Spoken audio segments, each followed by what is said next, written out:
साथियों देखिए, अब बात करते हैं टाइप्स ऑफ वोल्केनो, अर्थात ज्वालामुखी का प्रकार कितना है। तो मुख्य रूप से देखा गया दो ही प्रकार है, जैसे कि आप देखते होंगे, जो एक उद्गार के अनुसार, एक समय के अनुसार।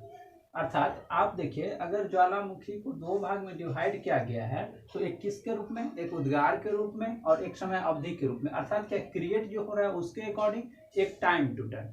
तो क्रिएट जो हो रहा है उसके अकॉर्डिंग अगर देखा जाए तो एक है केंद्रीय उद्गार और दरारी उद्भेदन। अब देखिए, केंद्रीय उद्गार आखिर कहते हैं किसको है। तो जैसे कि आपने देखा फर्स्ट वीडियो में, आपने क्या देखा, आपने देखा क्या, जो अर्थक्वेक जो स्टार्ट हो रहा है तो कीपा आकार पे बाहर निकल रहा है मैग्मा लावा के रूप में, और ये जो भाग है ये भाग एक क्रेटर का रूप ले रहा है।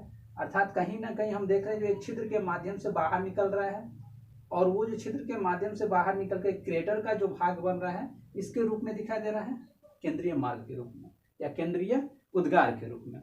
अब देखिए, अब हम बात करते हैं दरारी उद्भेदन। जैसे कि आपने देखा क्या, जो कि बड़ा बड़ा प्लेट है, आपने देखा था प्लेट टेक्टोनिक के अंतर्गत, मैंने आपको अर्थक्वेक में ही समझा दिया था। जो प्लेट टेक्टोनिक के अंतर्गत आपने देखा क्या था, डाइवर्जेंट के रूप में आपने कई बार देखा था क्या, जो एक देखे थे क्या, कन्वर्जेंट, डाइवर्जेंट, ये सब देखे थे, ट्रांसफॉर्म, ये सब देखे थे। तो आप देख रहे थे क्या, जो कि एक प्लेट है जिसमें फोर्स एक इधर से लग रहा है, एक फोर्स इधर से लग रहा है। अगर फोर्स एक इधर से लग रहा है, एक इधर से लग रहा है, तो ये जो प्लेट है, इस प्लेट में कहीं ना कहीं क्या होगा, वेव पैदा होगा। जब मान के चलिए कोई एक वस्तु है या दो आदमी अगर खींच रहे हैं तो कहीं ना कहीं तो कट होगा ही।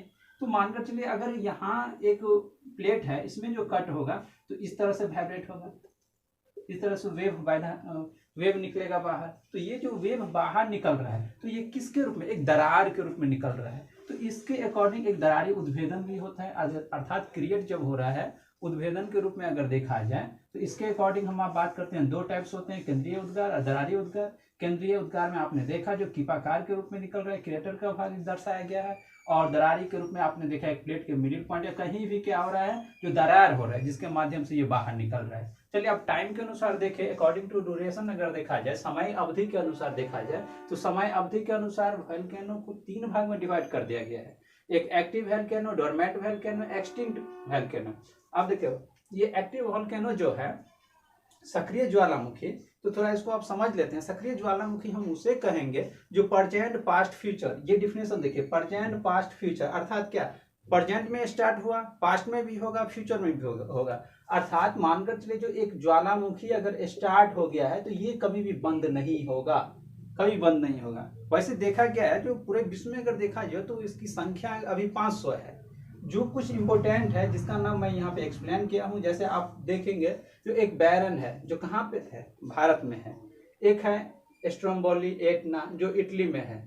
अब देखिए, इसका ऑथर्स नेम भी रख दिया गया है, जिसको light house of the Mediterranean कहते हैं, अर्थात क्या, प्रकाश स्तंभ कहते हैं। इससे ये पता चल रहा है क्या, ये जो स्ट्रोम्बोली या एटना है, इसमें हमेशा इतना प्रकाश निकल रहा है जो चारों तरफ उजाला ही उजाला दिखाई दे रहा है। अर्थात मान के चलिए, यहाँ से अगर एक्टिव वोल्केनो स्टार्ट हो रहा है तो यहाँ से जो लाइटिंग हो रहा है, लाइटिंग होने के बाद अंधेरा में भी, रात में भी देखा जाता है तो काफी दूरी तक इसका प्रकाश दिखाई दे रहा है, जिसके कारण से इसका नाम रख दिया गया light house of the Mediterranean. देखिए, अब हम बात करते हैं, ये तो एक्टिव वोल्केनो हो गया। अब देखिए, डोरमेंट अर्थात प्रसुप्त ज्वालामुखी, ऐसा ज्वालामुखी जो प्रेजेंट में स्टार्ट हो गया और फ्यूचर में कभी कभार फिर हो सकता है। जैसे मानकर चलिए, जो एक ज्वालामुखी यहाँ स्टार्ट हो गया, फिर बंद हो गया ये, और कुछ समय, कुछ 10 वर्ष, 20 वर्ष, 25 वर्ष, 100 वर्ष के अंतराल के बाद क्या होगा, फिर एकाएक यहाँ पे क्रिएट हो जाएगा। तो ऐसे परिस्थिति को हम कौन सा डोरमेंट वोल्केनो के रूप में रख दिए हैं। अब देखिए, कुछ एग्जाम्पल के रूप में देखिए, एक फ्यूजिमा है जो जापान में है, मेयन है फिलीपींस में है, वेसुवियस है जो इटली में है, नारकोंडम है जो अंडमान निकोबार में। अब देखिए, शांत ज्वालामुखी का अगर बात करते हैं, मृत ज्वालामुखी, तो शांत ज्वालामुखी स्पष्ट हो रहा है क्या, जो बिल्कुल शांत या मृत।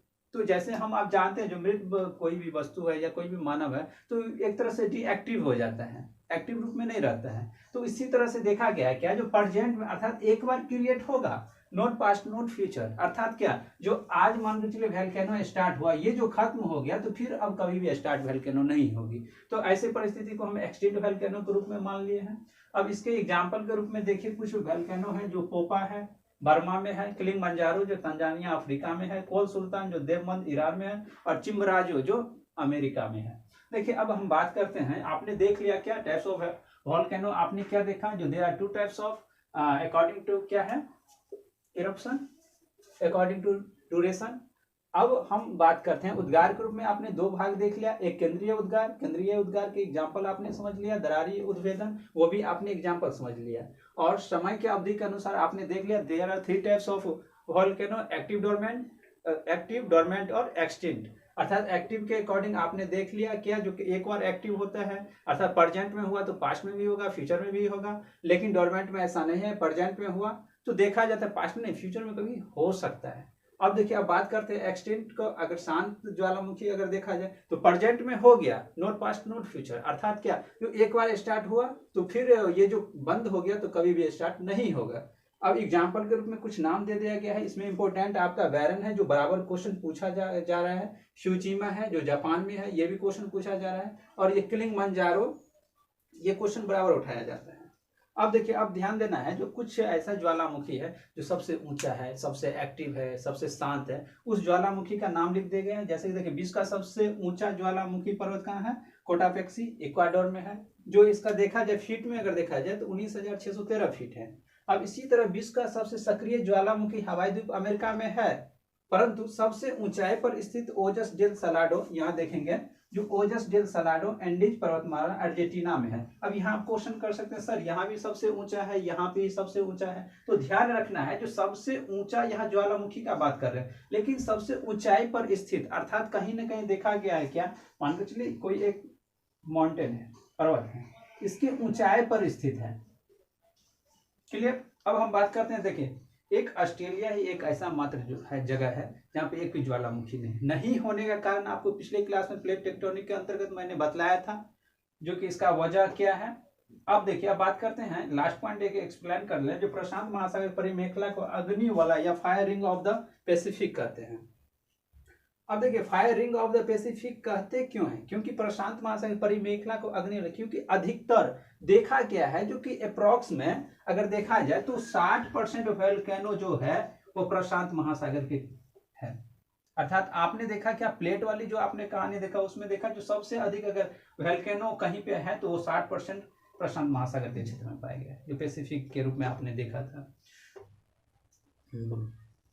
ठीक है दोस्तों, आज के लिए बस इतना ही, फिर मुझे इजाजत दीजिए, फिर अगली वीडियो में मिलेंगे। अगली वीडियो में एटमॉस्फेयर चैप्टर होगा। आसपास की सफाई रखिए, अपनों की ख्याल रखिए और दूसरों को भी ख्याल रखिए, साथ ही साथ सब्सक्राइब, लाइक, कमेंट्स जरूर कीजिए। Thank you.